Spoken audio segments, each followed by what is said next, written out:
Years ago for the Lancet, funded by a consortium of funders including John's institution, and we were really looking to try and get some quantitative estimates of these kind of collateral benefits to health of low carbon strategies. Because up to then, although people had talked in general terms, particularly around air pollution co-benefits, no one had tried to look across a range of different sectors and see what the totality of the benefits might be. Well, to do that on a global scale, of course, is very difficult, very taxing, and we had a fairly short time and limited resources. So what we did was to use a number of case studies to exemplify in different kind of situations, both high and low income countries, what might be achieved. And we focused on 4 sectors: household, energy, urban land transport, food and agriculture, electricity generation. We chose those 4 sectors because they're responsible for large amounts of greenhouse gas emissions. And at the same time, they're quite closely interrelated with health, using a range of different pathways that I will talk about. So what we did was to try and look at the health effects of strategies to undertake radical reductions, say 50% of reductions in developed countries of greenhouse gas emissions. Let me give you some examples. The first one of these relates to the situation in many low-income countries where you have large numbers of people cooking on traditional biomass stoves or open fires, and the latest WHO estimate suggests perhaps around 2 million deaths worldwide from indoor air pollution, particularly in women and children. And it's recently become apparent that there are links here with climate change, because one of the side effects of this incomplete combustion is the production of large amounts of black carbon. Now, black carbon is a greenhouse pollutant, and also when it's deposited on glaciers in the Himalayas, for example, it accelerates the melting of glaciers. You also get a number of other greenhouse pollutants produced by this incomplete combustion process. And with modern technology, illustrated here on the right is a gasifier stove, you can actually get dramatic reductions in black carbon, 15 times less, and substantial reductions in some of the other greenhouse gases. So the technologies are available, they're not widely taken up, but they are becoming increasingly available. So we modeled the effects of a stove program in a country like India, introducing 150 million stoves over 10 years. Sounds a lot of stoves. Well, it is a lot of stoves. The Chinese government implemented a similar program in the 1980s, 100 million stoves, so it is feasible to do with political will. And what we calculated was that about 2 million premature deaths would be averted by such a program, mainly in women and children from acute respiratory infections and chronic obstructive airways disease. And in addition to that, you get up to 1 billion tons of CO2 equivalent reduction over the decade. And that would cost only about $50 per household every 5 years to implement a stove, which actually lower tech than the one that I showed you in the previous slide.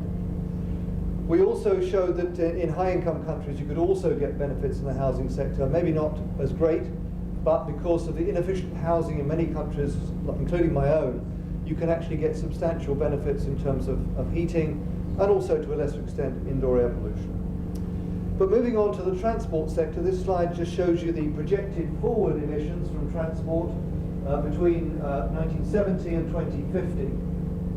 And as you can see, there's going to be a dramatic increase in transport-related emissions, quite unsustainable, with road really contributing the largest amounts there. So we actually modeled two scenarios in London and Delhi, looking at the effects of a low-carbon transport strategy, that's to say using less polluting vehicles, but also more walking and cycling. We looked at the impact of that on air pollution, traffic injuries, and also beneficial effects from less sedentary lifestyles, beneficial effects of more walking and cycling. And what we showed, to just give you the headline figures, in a city like Delhi, you get substantial improvements in ischemic heart disease, stroke, up to 25% reduction, by a scenario that assumes substantial but not infeasible increases in active transport. And you'd actually get a reduction in road traffic crashes, because current trajectories are for a dramatic increase in car use, and that will increase the burden of deaths due to road traffic crashes. So in a city like Delhi, you get some substantial, really major healthcare benefits, and in a city like London, slightly smaller in magnitude, but nevertheless overall beneficial. When we look at the healthcare savings from a strategy such as this in England and Wales, this is some work we've just been doing very recently, not yet published. What we find, this is billions of pounds, so if you're thinking in dollars, roughly 50% more, perhaps $20 billion of cumulative healthcare savings over a 20-year period or so from preventing all these diseases which are related to sedentary lifestyle. So this was based on systematic reviews of the association between sedentary lifestyle and these various diseases. And what you can see is a very major and accelerating, obviously, cumulative benefit to the health system, even when you discount those benefits by 3.5%, which is what we've done here. So really quite substantial benefits. Moving on to electricity generation. This is work done by my colleague Anil Markanja and his colleagues in Bilbao in Spain. And they modeled the effect of a low-carbon electricity generation strategy for the EU, India, and China, using a number of technologies here. And what they did was to look at the number of deaths that could be prevented from particulate air pollution by putting in place low-carbon electricity generation. And what they suggested was that by 2030, you could be avoiding over 90,000 deaths per annum in India, over 50,000 in China, and somewhat less, but still useful, 5,000 in the EU. Now, I should emphasize this is actually quite conservative because they didn't look at the total removal of fossil fuels. They looked at very much an incremental strategy. If you look at the benefits that are achieved through this, if you value these in economic terms, in India, for example, the health benefits actually offset the costs of moving to a low-carbon energy wholly, and in the case of China and the EU, partially. What we're seeing now is the advent of new technologies, and this is one proposal which is on currently sort of on the table, to develop concentrated solar thermal power across North Africa, Southern Europe, to link it into a very high efficiency, high voltage direct current grid, which would power North Africa and Europe using renewable sources. And obviously that would have much greater healthcare benefits because that would emit virtually no particulates. And it's worth noting that within 6 hours, the world's deserts receive more energy than the world uses in a year. So there's plenty of energy out there, clean energy. And then finally, agriculture and food. This just shows you again these unsustainable trends. These are the global trends, but they're going up in all regions. We then looked at the impact of reducing saturated fat due to animal products in countries in the UK, but also in Brazil. And we did that because 80% of the total emissions in the sector come from livestock production.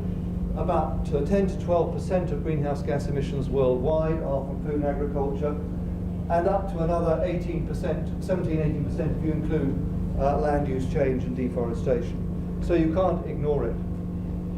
And what we found using with the UK and Sao Paulo in Brazil was that if you could reduce livestock production, animal source saturated fats by about 30%, you could reduce the heart disease, ischemic heart disease, by about 15% in both of those settings. So substantial benefits. How you do that, we can debate whether it should be a saturated fat tax or whatever.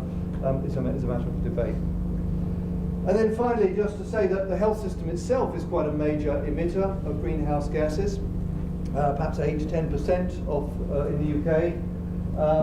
Our National Health Service has a carbon footprint of about 18.6 megatons. Interestingly enough, a lot of that, about 60%, is related to the upstream, to the goods and the services they procure. So, for example, pharmaceuticals are very energy intensive. And this surprised me because I assumed that the energy costs were all coming from running hospital buildings, but actually a lot of it is in the actual procurement policy. And so now they're developing sustainable procurement policies to try and work with the pharma and other equipment industries to drive down their carbon emissions. The so-called Carbon Disclosure Project, sustainable food guides for hospitals, energy efficiency guides for medical devices, and promoting active transport for health service staff. So in conclusion, I think we can say the low carbon economy is generally likely to be good for health. Not invariably, I mean there are some things that are bad for health, like some biofuels for example. So that's why we do need to have impact assessment.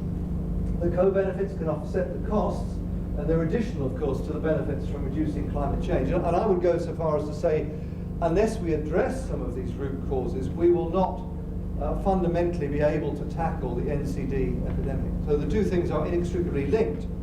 Our dependence on cheap fossil fuels, well, getting more expensive, but certainly the profligate use of fossil fuels to power our economies, and the NCD epidemic.